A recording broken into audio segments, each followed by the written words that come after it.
Hello, my name is Mark Gibson, and you're listening to the podcast version of the Teagasc Signpost Series, a weekly webinar that promotes and examines sustainability in Irish farming. So a very good morning to you. You're very welcome to this morning's Signpost webinar. My thanks to Pat Murphy and to Pádraig Foley for keeping the seat warm for the last few weeks. And this series is brought to you by Teagasc in collaboration with Dairy Sustainability Ireland, the National Rural Network, and Food and Drink Ireland Skillnet. There are over 145,000 recorded archaeological monuments around the country in private and public ownership, with the latest research suggesting evidence of human activity in Ireland well over 10,000 years ago. The Irish countryside is unique in Europe in the number of ancient monuments that survive, and farmers play an important role in the preservation and the protection of these features. I'm delighted to be joined by Hugh Carey, who is an archaeologist with the National Monument Service, and Dr. Catherine Keena, Countryside Management Specialist with Teagasc. Hugh and Catherine, you're very welcome to today's webinar. Good morning. So Hugh, you're going to give us a presentation on what's happening in the National Monument Service, and Catherine, you're going to help us out with the questions and answers at the end of Hugh's presentation. But firstly, Hugh, could I ask you just maybe to tell us a bit about the work that you're doing in the National Monument Service? Well, we implement national monuments legislation. Really is a kind of a prime task that we'd have. So we would issue licenses for excavations. We would be involved with all the national monuments which are owned by the state. They're owned by our minister, in effect, and the OPW. We have an arrangement with the OPW where they do all the sort of looking after the monuments, but they're actually in the ownership of our minister. We implement national monuments legislation with regard to potential problem damage maybe to monuments. We're also involved in the planning system. We're involved with World Heritage. We have an archive that is available to the public. So it's a wide range of activity actually that we take part in. And a part of my job as well is involving myself in the agri-environment end of things as well, and I've had great contact with Catherine and Teagasc generally and the Department of Agriculture over the years as well. So. And I see that the National Monument Service has a campaign running at the moment around protecting our heritage. I think protecting our past is the tagline. Yeah, that's it. It's I suppose it's highlighting to some degree the need to protect our monuments, in the sense that there has been some damage occasionally done to monuments over the years, but really I think it's more positive as well, in that we want to bring people's attention to the existence of these monuments, which, as I'll be saying in the course of the talk, and as you said in your introduction, in fact, is a very unusual aspect of the Irish countryside. We've so many, and many of them are accessible. Many of them owned by the state and completely accessible, other ones just accessible on farmland around the country.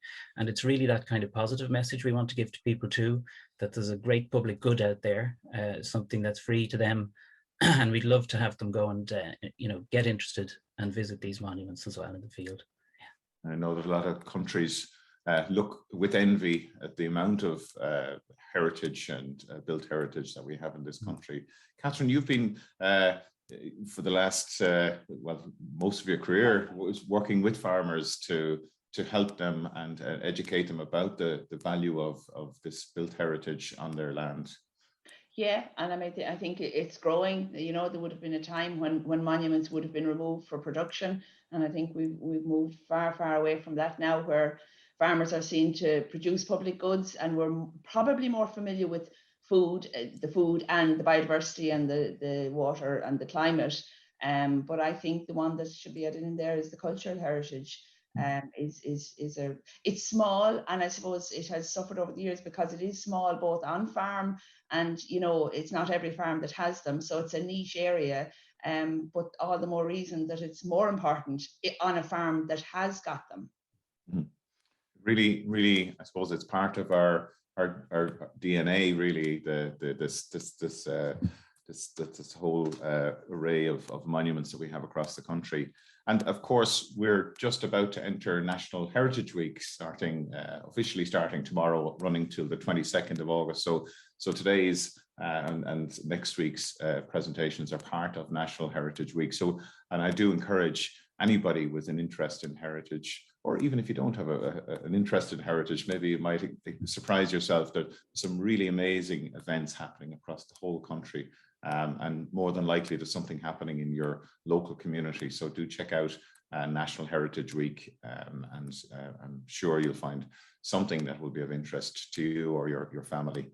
So Hugh, we might ask you to share your screen with us for your presentation. Well, just to, first of all, thank you all for for logging in and joining me this morning. Just to give you an idea of what I'll be talking about this morning, I'll first of all give a kind of a very brief rundown of the types of archaeological monuments. It's not going to be an exhaustive list. It's just to kind of make you aware of if you like, the space that we're in. And after that, I'll talk briefly about how and why monuments are protected. Then, bearing in mind that it's a Teagasc event, I wanted to talk about archaeology in the Rural Development Programme, particularly in the agri-environment schemes, which is an area I deal with a little bit in work. And then, having discussed that a bit, we go on to the future in that sort of context, if that's okay. I'm not going to try and turn you into archaeologists. You can do that yourself. And the place to start is a series of articles that are still available on the National Monument Service website at the address you see on the screen there.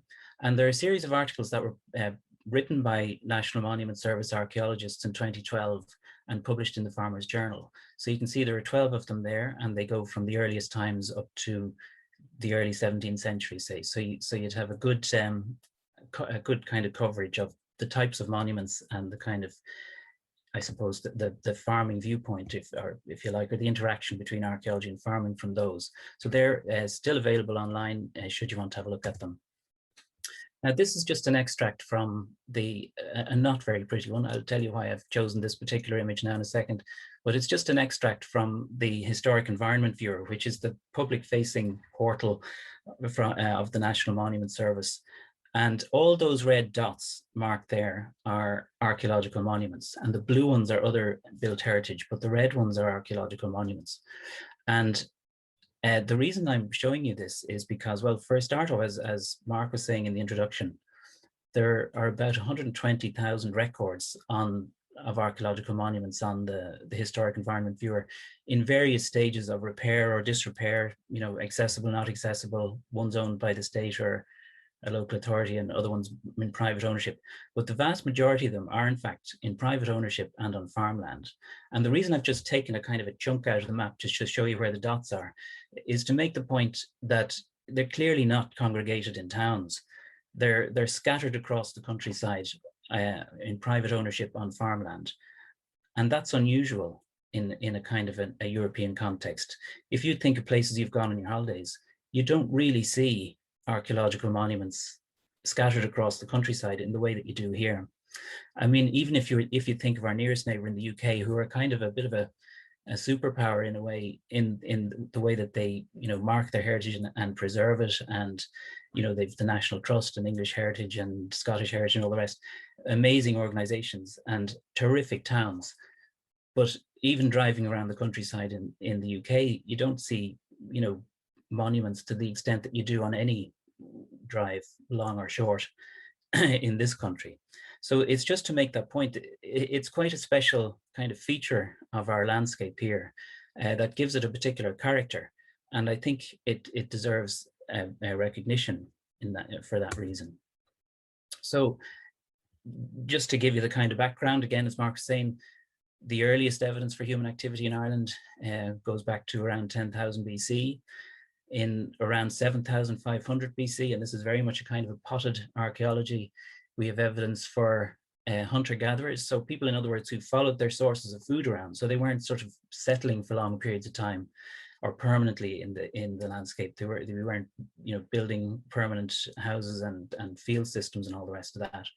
But that comes in around 4,000 BC with the introduction of farming, and so we get our more permanent settlements. Archaeologists will find evidence of houses, field systems we know about in various parts of the country. So really, with the introduction of farming, you're kind of off to the races. And pretty much every structure, you could say, that was built in the landscape for thousands of years after that, they were built by farming communities to serve their particular farming purposes. So really, you could say up until relatively recent times, in terms of surviving and making a living and bringing up your family, agriculture and farming was the only show in town, and all the structures in the landscape reflect that. So even the towns, you could say, really were you know, the reason they existed was because of the produce that was brought into them from farming communities in the hinterland. So really, what's being preserved in archaeology in Ireland, and in every country really, is the sort of archaeology and heritage of farming communities. So there's a kind of circularity to you know, modern farming communities being encouraged and in some way hopefully incentivized to look after these monuments, which they have done anyway for millennia, clearly, because that's why we still have so many. So it's nice to recognize that and to acknowledge it as well, I think. So again, just to show you the kind of space, remind you of the type of monuments we have in this country that are so kind of special. And it's not going to be an exhaustive list. I'm not going to turn you into archaeologists, as I said. The idea is just to remind you again of the kind of space we're in and the quality of monuments and the range that we have in this country. So it's not an exhaustive list, but of course we have, you know, going back from, you know, 4000 BC up to about 2500 BC, we've a range of burial monuments, which are the oldest archaeological monuments in the landscape. This is a wedge tomb on the Burn in Cavan, if I remember correctly, but you'll all be familiar with the tombs in the Boyne Valley and all. They would fit into the same sort of class. We have these kind of enigmatic monuments, stone circles, stone rows, stone pairs that would all fit into a date range of around maybe 1700 to 800 BC. You know, usually their function is a little bit more mysterious. They sometimes are aligned in some way on significant solar or lunar events. We have burial monuments, again, a different class of burial monuments. These ones a little bit later, from maybe 2500 BC up way up into maybe, you know, 1000 BC, something like that. These are earthen barrows. They sometimes are quite large, like this one, a big sort of a bowl shape, but they can be very, very low profile, low, you know, barely visible in the landscape, quite large in diameter or quite small. They vary in shapes and sizes. There's and they have these related monuments then, which are cairns, which is kind of can serve the same function. Now they're harder to date, but you know, cairns were used for a lot of things over many millennia. But we have, so just to make the point that you can have earthen burial monuments, you can have stone burial monuments. A little bit more familiar then is our beloved ring fort, the most common monument type in the country. And this one, well, the range in which they were building these seems to have been, you know, maybe sort of 700 to 900 AD. They're the sort of dates that are coming from them when they're excavated. And they're essentially a defended farmstead. You can see this example has, you know, multiple banks and fosses, fosses being the bit dug into the ground, but they can be simpler. They can be just maybe one bank and a foss. And you know, as I say, a defended farmstead, very, very common across the countryside. The Anglo-Normans, of course, came to Ireland in the late 12th century, and they brought with them their particular monument types.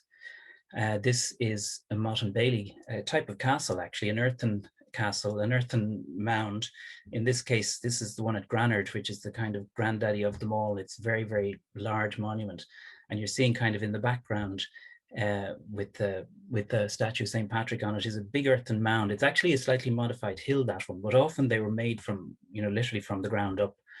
And stretching out towards the camera then is a bailey, which was another, just a sort of a platform that could be enclosed, and it was at the foot of the motte itself. There's another example in Kilbixie in County Westmeath. Plenty of biodiversity on that one. We can talk about that a bit later too. We have various church sites earlier than this. This is a medieval one in Tipperary, but there are plenty that would be earlier. You know, we'd start seeing those appearing in the in the country in, you know, the early centuries AD. You know, maybe 7th century church sites are quite common, for example. You'd be familiar with, you know, Clonmacnoise. These early church sites became very large and powerful in the history of Ireland, and also these later medieval ones as well. We have castles in all shapes and sizes and states of preservation. This is a quarter of a tower house, but sometimes they're in terrific condition. You feel you could move in if you got Dermot Bannon on your side. So it's just to make that point of a very, well, then coming into the 17th century, we have these fortified houses in the early 17th century. That one's on Carbery Hill in Kildare. So it's just to make that point to you, again, not an exhaustive list of monuments, but just to remind you of the quality of the monuments that we have here and the kind of range of monument types and the various purposes, the burial ones, the habitation ones, and military ones. A very wide range of monuments, most of them, as I say, privately owned on farmland and in various stages of various types of condition. We also have these types of monuments, which are monuments with little or no surface trace. Now you can see our little red dot there, and then radiating out around it, there are 3 sort of lines in the ground which indicate that even though the field clearly has been ploughed many times, one presumes, the archaeology is surviving still below the ground. So even though the monument is substantially, it mightn't even be visible at ground level, there's clearly a lot surviving below ground if it can leave that kind of a stain, that's visible on an aerial photograph. So what you're seeing there really is probably the truncated bottom portions of banks and fosses that surrounded this monument, and plenty of archaeological evidence and information to be gleaned from it if ever it were excavated. So it is still very important archaeologically, that site, and we have quite a lot of those across the countryside as well. So again, just to kind of reiterate that until very recent times, it's an obvious point, most structures in the landscape were built by farming communities. It's largely a farming heritage that's being confirmed and it are being conserved, and it's important and it makes sense to help farmers to preserve it.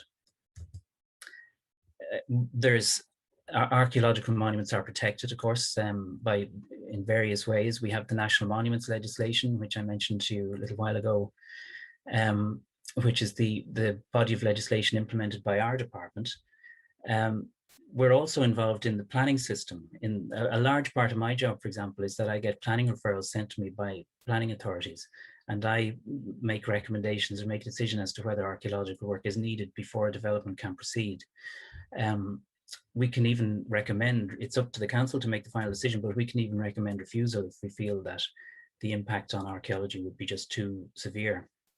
Where cultural heritage in the broadest sense is a receptor, of course, in the whole environmental impact assessment process. And I'm sure many people watching will be familiar with the position of monuments in the whole cross-compliance kind of regime. And of course, sometimes things go wrong and monuments do get damaged or destroyed, and the National Monument Service has taken people to court in circumstances like that, and a judgment has gone against them. And quite apart from whatever fine or they might receive for destroying the monument, it'll also have a very bad effect on their farm payments. So that aspect of things exists as well. But let's not dwell on the negative. Why protect archaeological monuments? Well, it might seem like a kind of an obvious question to ask, but you can protect them because they're useful. And I don't mean necessarily in that way, but I just wanted to show you that picture. It's Heritage Week, or it's nearly Heritage Week. I think just to kind of indulge myself a little bit in asking this question and answering it, I suppose, as Mark was saying in the introduction, it mightn't be as important to everybody as it is to the likes of me. I suppose an archaeologist, I would say that what one of the things that have gotten me interested in archaeology in the past was you'd kind of get moved by monuments. They are very common in our landscape. They're a special part. Just drink water. They're an unusual and a kind of a special feature of our landscape. And there is something about the atmosphere of them, I find. I mean, again, I speak personally, it might apply to everybody, but that you'd be curious about them. They'd make you want to know more. You think of, the activity that happened around them in the past when they're being built or used, and what that means. When you think of, for example, I say that they are important to people as they contribute to a sense of place. There are many heritage and historical and archaeological societies across the country, and also a great interest in family history and so on. And when you think of people maybe coming back to visit a place where an ancestor theirs had left, the thing that probably won't have changed that much might be the castle or the graveyard or the ring fort. The field boundaries might have changed. A lot of even the natural heritage things, the lake might have been drained or become smaller, whatever might have happened. The channel of the river might have changed, but the archaeological monuments hopefully will still be there. So they really do give a kind of a sense of place and a kind of a depth, a time depth, if I can put it that way, to our landscape. And of course, they're an educational resource for ourselves. I mean, forget for a moment about tourism. They're public goods par excellence, and they are a free kind of educational and recreational resource for our own population. And that's before you even get into people like me who like to study it at a different kind of level, at a more almost a kind of a scientific level. And I think to point out about archaeological monuments, of course, is that when they are gone, they're gone. There's no point in very little point really in rebuilding something, because it's not what it was. It's not just the shape or the space it occupies. It's how it was built and how it came into being. And really, you can't, reintroduce monuments to an area. Once they're gone, they're gone. And you see these things in the landscape as, big stone or earth monuments, and they look a little bit indestructible, but really they're actually quite delicate. And that's why you have to be so careful to try and reduce the impacts on them from generation to generation, because a little nip every now and again over the long periods of time that we're talking can result in a whole lot of damage. So it's important just to regard them as maybe more delicate and fragile than they seem. We'd also like to think that maybe the idea that monuments can be a potential for a financial benefit to farmers and landowners is coming into being as well. And we'll talk about that a little bit with regard to the agri-environment schemes in a minute. But there's also the potential from agritourism, and it has contributed, as far as I'm aware, to some farming incomes. Where that will work, it's not possible for everybody, but there is that potential. There's also a rural development aspect to archaeological monuments. They can be very kind of they can be very much kind of adopted by local communities and important to them, and be regarded as an asset, and something as well, of course, that will maybe literally become an asset in the sense that it might attract people to visit an area and become a kind of a selling point for overseas visitors. And that point is recognized in a wider context as well. Like all of these national and sectoral plans that I'm showing you on the screen have a lot of references in them to heritage, cultural heritage in the broadest sense, but also built heritage, archaeology and protected structures, significant buildings of one sort or another of all ages. So there's an awareness in these plans that there's something special in our landscape, in our countryside, in archaeological monuments, and that there is a value to be had from them, and that they need to be looked after. So to move on a little bit then to an area that I do some work in, is archaeology in the Rural Development Programme Agri-Environment Schemes. I'll broaden it out a little bit more from the schemes, but the area that I suppose I know more about is the Agri-Environment Schemes, so we might stick with that for the moment anyway. And essentially there have been three over the years. The REPS, the Rural Environment Protection Scheme, which closed for reasons we would rather not discuss in what we'll all remember in 2009. The Agri-Environment Option Scheme succeeded it, and there was no archaeological action in that. And currently we have GLOS, the Green Low Carbon Agri-Environment Scheme, which opened in 2014. Now, I won't do a big kind of exhaustive trip through there were four phases of REPS, as I'm sure many of you know. I won't do a big exhaustive discussion around them. But just to pick, with regard to REPS 1 and 3, first of all, all of those phases had a Measure 7, which was entitled Protect Features of Historical and Archaeological Interest. And really, it was. I remember when REPS was first mentioned, It was of great interest to archaeologists because I suppose you could say that it was really the kind of first time that we felt we could engage in this kind of way with archaeological monuments in private ownership on farmland. And the simple, what would you call it, the measure that was arrived at was just to provide buffer areas around monuments. And that sort of stayed with us in reps and even into Glas now. A very simple matter of just making sure that groundworks don't happen on or close to archaeological monuments. So that's been a unifying theme throughout reps over the years and into Glas. And the buffer areas have changed maybe in size over the years, but essentially that's what's remained in place. There was also over the years in reps, thoughts and discussions and measures trying to encourage public access to monuments on farms. That kind of flared up and died down over time.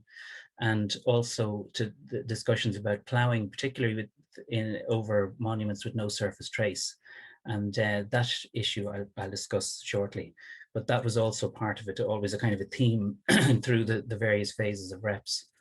But it introduced, of course, the idea that monuments could attract a payment, and not necessarily a life-changing one, but it was a very good, thing to introduce into the whole discussion.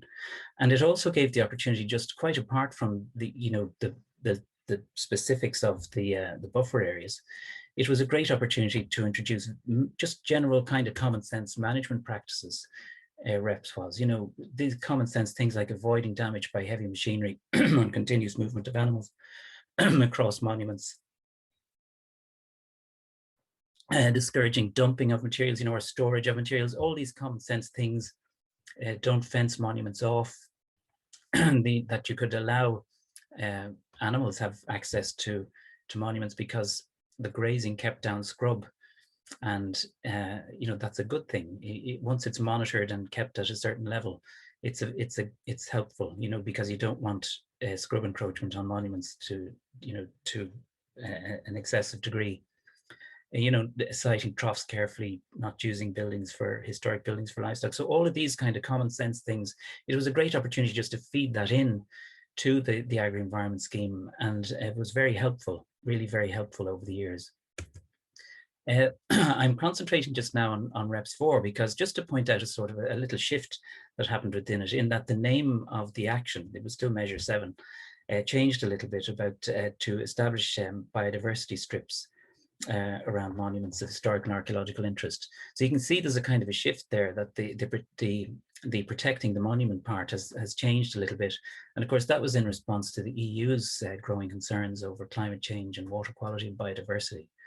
And it was the first, I suppose, recognition that, quite apart from their value kind of in cultural heritage terms, archaeological heritage terms, that monuments are also quite often, well, almost always, I would say, foci of biodiversity.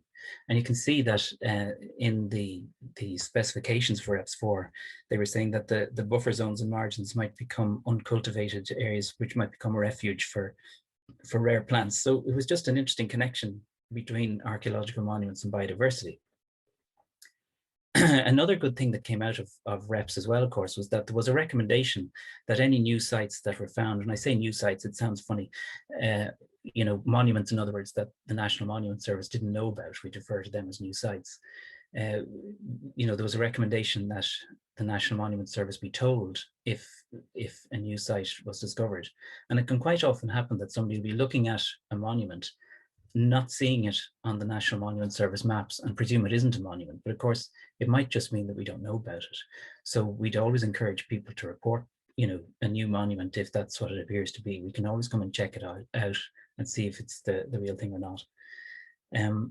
And it was clearly stated also then, as I touched on briefly already, that monuments shouldn't be fenced off because it causes, and this is something that came in a little bit in Reps, and it sort of crept in. And I think, with the best will in the world, it became a practice for some people to fence off monuments because, they thought, well, what better thing could you do for a monument than to put a fence around it and nothing can harm it. But, and it's completely understandable, we're not sort of judging anybody. But I suppose the unintended consequence was that scrub generation happened and some monuments became quite densely covered. And you've got then root action as well as, burrowing animals congregating in these places as a result. So we tried to deal with that subsequently then in Glas. So Glas came along in 2014 and has two options in it of an archaeological nature.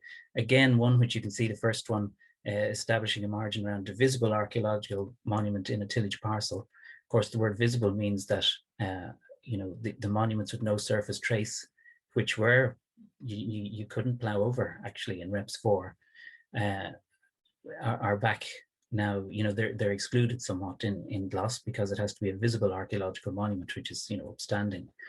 But in any case, it's the direct descendant of the margins and the buffer areas in Reps.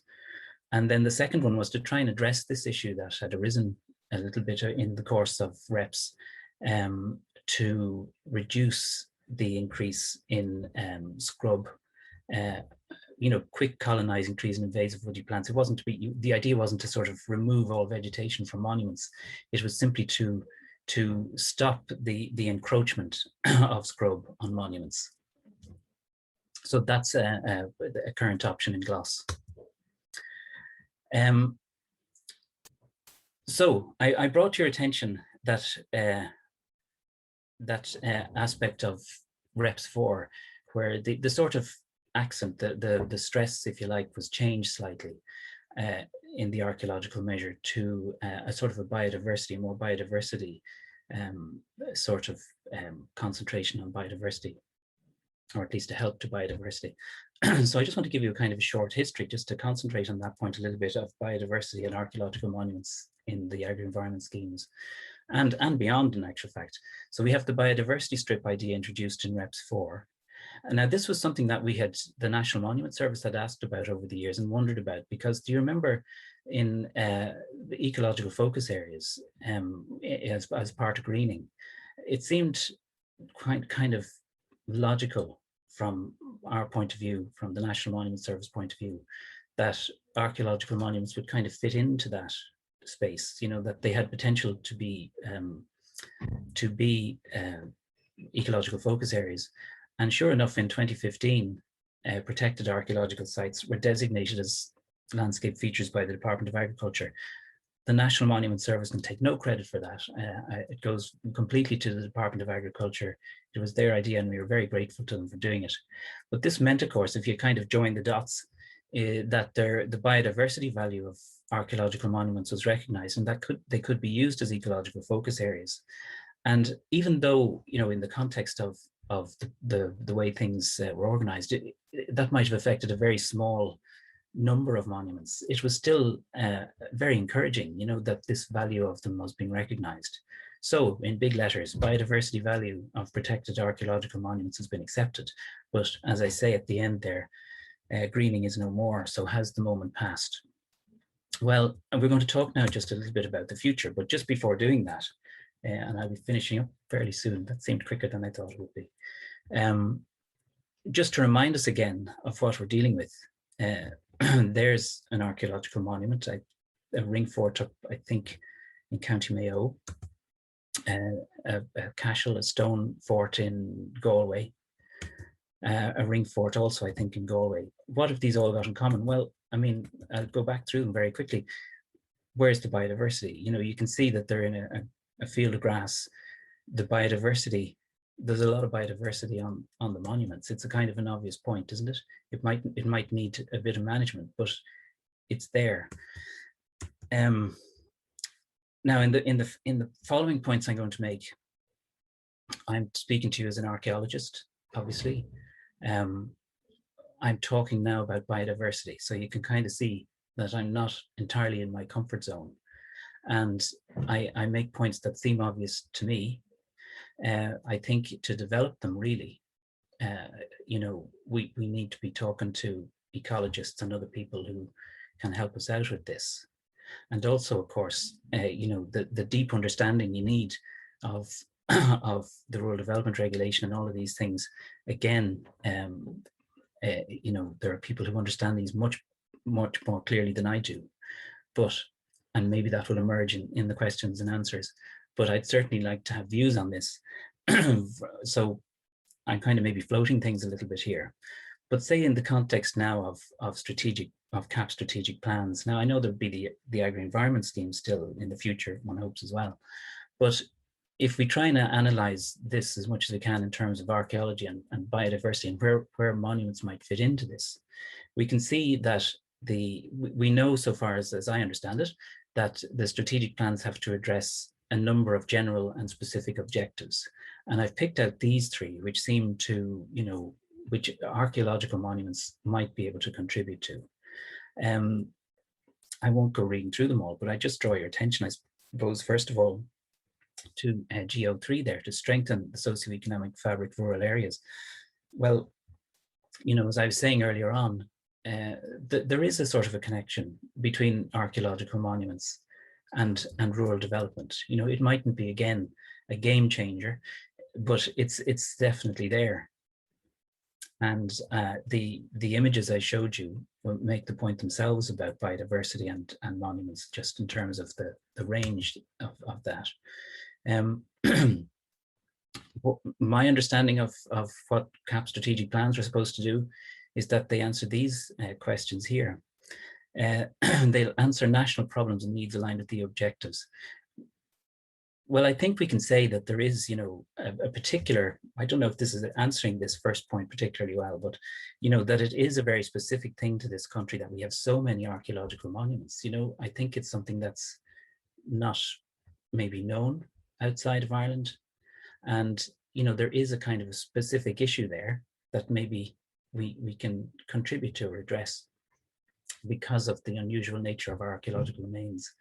Enhanced conditionality. Well, again, my understanding of that is that landscape features are at the core of enhanced conditionality, and protected archaeological sites are landscape features. Plans should be ambitious for the environment and climate. Well, I don't think, well, I guess that, they can be ambitious. I don't think archaeological monuments are all that niche. They kind of are, but we've 120,000, something like that, of them across the country. A lot of people have them on their land. Not everybody, as Catherine was saying, but a lot of people have them on their land. And, I think it maybe has a broader reach than one presumes, if you like. I've shown that we can tie into relevant EU legislation, national plans. I showed you a range of plans which mention, which have address, shall we say, heritage in the broadest sense, and certainly built heritage. Plans should establish a clear baseline and lay down ambitious actions. Well, there's where we need a lot of help, I suppose. I'm presuming that what they mean by that in that specific kind of a context would be that you'd see what your baseline biodiversity is and then start designing your management plans around that. Well, again, as I say to you, I'm speaking as an archaeologist. I'm kind of out of my comfort zone there. And that's where I think, the potential for some kind of interaction with people who know about this, about ecology and what we're dealing with, and, getting that sort of baseline data would be very useful from an archaeological point of view too. And again, as I just make the point again, I don't, be capable of attracting a large number of farmers and not be too specialist. Well, I think we might be, in the ballpark there too, maybe, because we have so many monuments and they appear on so many farms across the country. So what kind of, if we manage to kind of make a case on that basis, then what sort of actions will be needed? Well, I mean, it is management we're talking about. There's no difficulty from an archaeological point of view with having a monument managed, provided it's done in a way that doesn't damage it. So you don't, like, rewilding isn't good from our point of view, because of course, that's scrub encroachment and all the rest, isn't it, that we're trying to kind of deal with. The gloss actions, not just the archaeological ones, I presume would still be of value, because we have buffer areas that it seems to me can be converted to a biodiversity theme, as they were somewhat in Reps 4. There are existing actions in gloss that it might be possible to just kind of point them in the direction of archaeological monuments, like tying bird boxes and bat boxes to existing trees on monuments isn't, I don't think, going to cause problem from archaeology. I mean, all of this has to be thought through and worked through and make sure that, you know, it's done in a controlled fashion, which is why I say that when you have archaeologists and maybe ecologists working on this, we can make sure that we don't sort of transgress anybody's legislation, our legislation or any other. Taking monuments out of service or with no service trace out of production is certainly something that would be encouraged from an archaeological point of view. And you know, it was part of REPS for a while. We'd be very happy to see that come back in. Some types of monuments benefit greatly from rewetting. Not all of them, but you know, that can work for us in some circumstances. So that's really, you know, what we'd be interested to see happening in the future, is to kind of go with this biodiversity, try and recognize the value of monuments from a biodiversity standpoint, and see what actions it might be possible to design around that idea in discussion with other disciplines, I suppose. And with the you know, with the end aim, I suppose, of having monuments function as foci of biodiversity, with maybe a broader area around them, going over to organic or high nature value farming. I mean, I don't know how possible it is, but it would be, I love the image of the monument being the kind of center of things, and then other actions kind of radiating out from it. But we sure would need, if it were to happen at all, I mean, kind of floating things here, I suppose. It seems like the forum in which to do it. We'd certainly need input from other disciplines to achieve something like that. So thank you for listening this morning. I hope, and it's particularly gratifying to have been brought in Heritage Week. So I hope you've enjoyed my presentation this morning. Thanks for listening. Thanks very much, Hugh. I've really enjoyed your presentation, and you make the point very well that you know, we can't forget about archaeology when, you know, there's so much emphasis on climate change, biodiversity, water quality. There's a balance to be struck there. There's no doubt about that. And I think you're probably right about the, you know, because we are particularly rich in archaeology in this country compared with other European countries, perhaps, that it's doesn't feature as highly on the agenda there at a CAP level. So it really is important for us to assert that within our CAP strategic plan. So that's something that there's consultation going on at the moment that people can have an input into. So I expected that will be another element that features. But it reminds me, of course, again, that all of these various different policies and targets that farmers are expected to adhere to. So that support network is crucial, really, isn't it, for farmers to have access to the correct information. And I suppose that leads on to my first question to you is if farmers do have a question or maybe are looking for advice on a particular management of maybe they have an archaeological feature on their farm, where is the best place for them to access that information? Or is there somebody they can talk to actually give some practical advice? Yeah, there are both, really. The first stop would definitely be the historic environment viewer. I think they should look on that and see, you know, is there any information? All of those little red dots have an accompanying file. Now, many of them, if you click on the red dot, you'll get a little bit of information, but there will be also a paper, not all of the red dots, but most of them. But there will also be an accompanying paper file. So, you know, if your query isn't answered just by looking at that, then absolutely, definitely get in touch with the National Monument Service. And I mean, you know, you have my email address there, but there's also just National Monuments, all one word, at housing.gov.ie would be a great place to send in just a general query. And I mean, we get so many, sometimes it's a notification because there might be an impact on a monument. It's very important that we get those in. But there can be, you know, you can send any kind of a general query in as well, and it'll be redirected to whoever, probably me or somebody else who'll deal with it for you. But absolutely, we'd like people to get in touch for sure. Thanks, Hugh. And Catherine, I mean, Teagasc has developed a number of publications around this over the years. I know that you have been instrumental in that side of things. What would be your advice to farmers looking for more information? Well, I think their local advisor is the first port of contact for everything, and I think, you know, the advisors know now who to come to, or, you know, through myself or through archaeology. I think advisors are more aware now. I think that's the big change maybe too. And hopefully when advisors are out on farms, they will spot things and say that. Hugh, when we look at the funding allocated to the protection and, I suppose, development of our archaeological network, how does Ireland fare when it compared to other countries or similar countries, for example, the UK? From looking from the outside in, it looks to me like the UK seem to put more emphasis on this, or value attached to it. Am I right in that? Yeah, I wouldn't quite say that really. Now, I don't really know the answer in detail to your question about sort of the funding side of things, but they run a kind of a different system. And again, I'm not a great expert on how they do things in the UK, but we, for example, have decided to give blanket protection to every monument. So there's a basic level of statutory protection to every monument here. Whereas in the UK, they do it slightly differently, you know. So that kind of puts us in a different situation straight away, you know. So we have that notification system where if there's work going to happen at or in relation to is the wording in the Act, in the National Monuments Amendment Act 1994.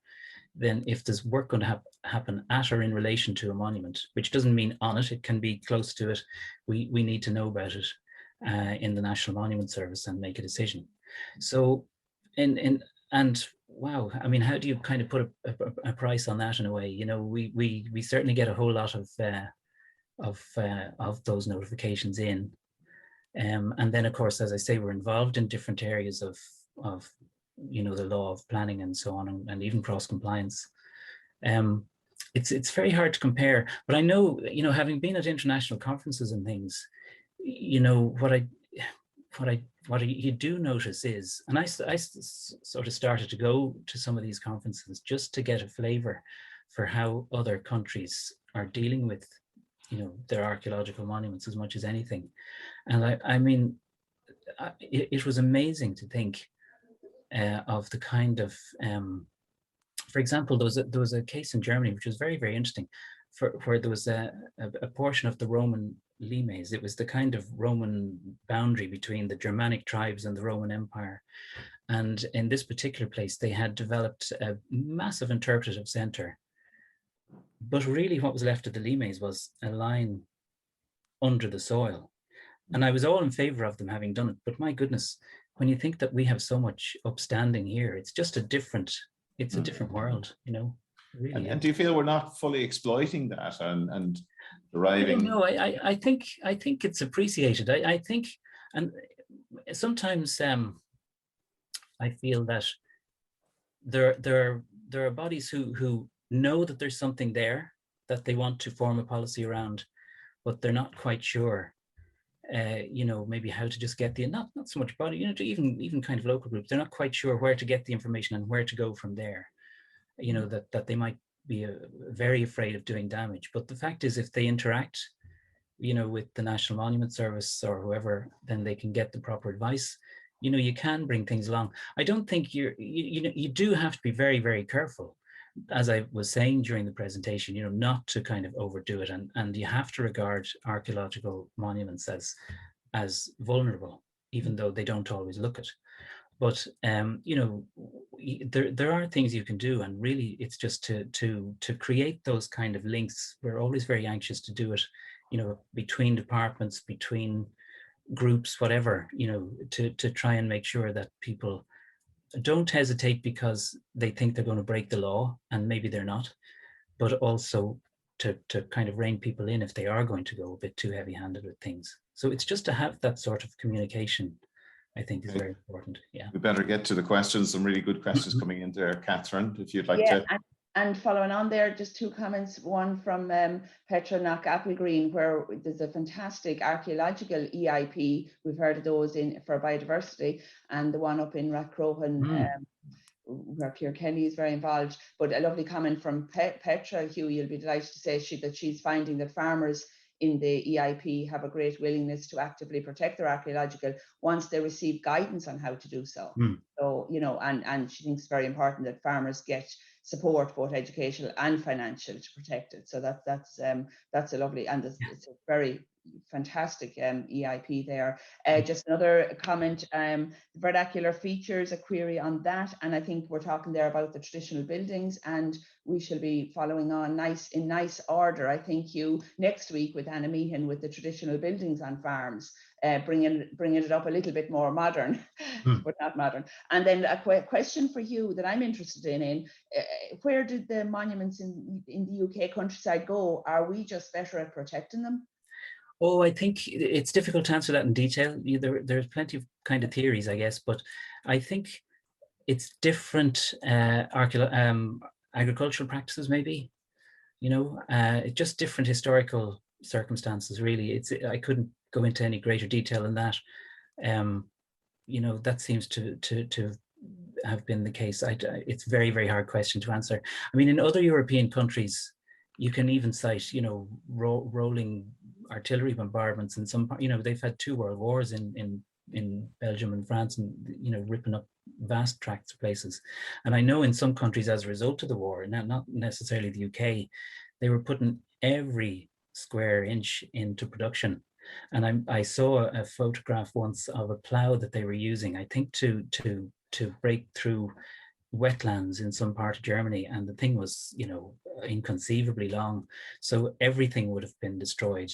So I think there were just certain historical factors that other countries encountered and we didn't. And of course, really, there wasn't so much ploughing going on in this country. You know, it was a cattle-based economy, wasn't it, for many centuries? And I think, you know, the necessity to disturb the ground wasn't there, and that's played a part for us as well. But also, I think maybe you'd like to think, and I'm sure it's true, that you know, pish roads and superstition, but also on the positive side, interest maybe stopped people from destroying things. You know, they had a feel for the places, and they survived. We'll take some credit for it anyway. Yeah, a question there, should we be encouraging public access to archaeological features, or is it better, are they better preserved where there's limited public access to them? Oh, I think now, bearing in mind that most of the monuments are on private land, we can't be encouraging people to go in onto people's private land, for sure. So that's something people have to kind of arrange themselves. But in the general sense, where monuments are accessible and you're allowed to go on, absolutely, we want people to go on there, and you know, to be aware that, you know, it's a finite resource and you have to treat it carefully. You know, like so many, you know, even in the natural heritage area, you know, they say you go and you leave nothing but silence and take nothing but you know, memories, that sort of stuff. Absolutely, we want people to go and enjoy them and know about them and be interested, because that's, well, I guess there's a kind of passive surveillance in that, but also it's just you know, the more people who are interested and curious about this, about archaeological monuments and archaeology generally, the better, really. There was a comment there that you made during your presentation, Hugh, about greening is no more. Could you elaborate on that just a little bit? It's not going to be part. I think just maybe it's now. Catherine will probably explain this even better, but my understanding is that it's not going to be part. Sure, it's not as a term, whatever about. You know, I'm using the technical term greening, I suppose, rather than, you know, environmental. Yes. Okay. Yes. It's more the technical term, as far as I understand it. That's going, isn't it, in the future? Yeah. Greening is being replaced by, I suppose, eco schemes. Catherine, yes, would that be exactly. fair to say? Yeah. So hopefully, archaeology will be in there, and yes, in every facet. Yeah. It was greening, capital G, really. I was aiming for there. Yeah. And Mark, the scrub issue, some confusion on the in the questions there, and again, but very clear from Mary Doherty and Teagasc ecologist there about the fantastic biodiversity on the monuments. Mary Doherty saying she did a survey surveying these and provided guidelines on particular monuments, and that could be elaborated nationwide.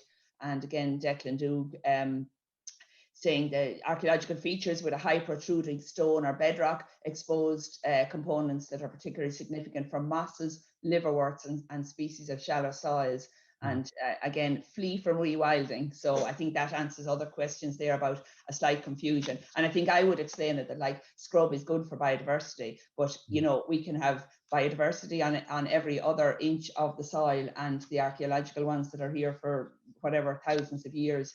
I would always say that the overriding consideration is the archaeology, and maybe the rare species that Declan talks about there that have never been touched for maybe thousands of years. But you know, where biodiversity, they go hand in hand. I think there's no issue, there's no problem there. But it's just that scrub is bad for monuments. I think we need to get that clear, and that was what was kind of misunderstood a few years ago.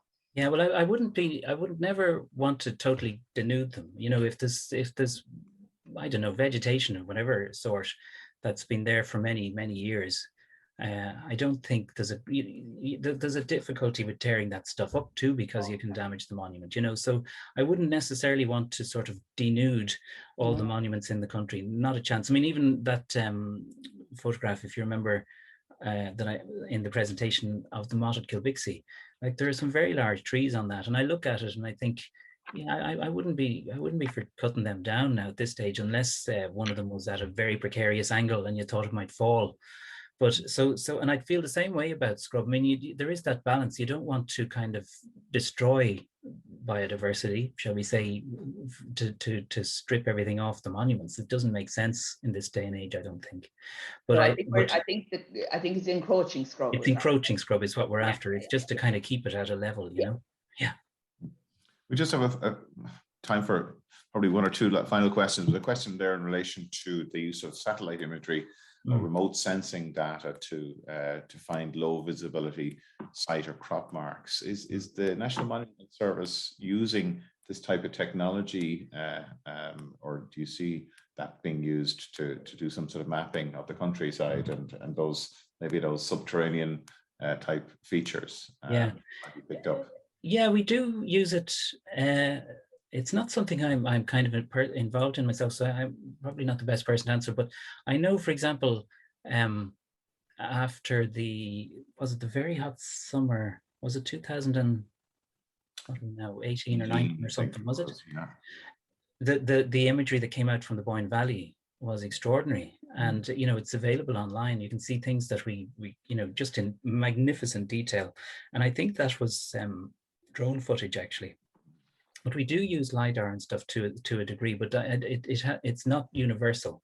But I mean, when I started, for example, looking at planning applications years ago, we had the RMP maps, you know, which was essentially, they were Ordnance Survey 6-inch sheets, some of which were surveyed in, you know, the 40s. So there were entire housing estates, you know, suburbs actually, on the ground that weren't on the maps. And now we have, just even on the Historic Environment Viewer, we have, you know, 2 satellite imageries, the first edition, the what's called the current edition 6-inch, the 25-inch, you know, and even on the satellite imagery, you can see so much really that you couldn't see on, you just hadn't got any way of seeing, maybe even only 10 years ago or something. So it's changed a lot, but those really detailed ones, yeah, it is used, and there are various surveys happening, but I'm not kind of in the know about them in detail. But certainly it's amazing what you know, even drone footage can turn up now, you know. Extraordinary. Thanks, Hugh. Catherine, we're about to wrap up. Do you have any final comments you'd like to make? Final comment again from Lorcan Scott there about National Heritage Week, to remind people, www.heritage.ie. You can search by county, and he was giving examples there relevant today of foraging to farming in County Galway, virtual tour of archaeology on a Burren farm. So go and look it up. Thanks, Mark. I'm just sharing the website there, and it like Lorcan said, you can just type in your county and search whatever area you're interested in. Okay, Hugh, thanks so much for really excellent presentation and some really good ideas there for the powers that be for future schemes as well. Right. Always good to put these out there. And Catherine, thanks for helping with the questions today and organising the series of talks as part of Heritage Week. It's really, really important topic. And I also want to thank Yvonne Maher, who's in the background helping us today with the technical side of things. And of course, Andy Boland, who is the series producer. Okay, thanks very much. Thank you. You've been listening to the podcast version of the Teagasc Signpost Series, the weekly webinar that promotes and examines sustainability in Irish farming. Don't forget to join us live every Friday morning for our latest webinar. For more, visit teagasc.ie. And you can also rate, review, and subscribe to the Signpost Series on Apple Podcasts, Spotify, or wherever you get your podcasts from. I'm Mark Gibson, and thanks for listening.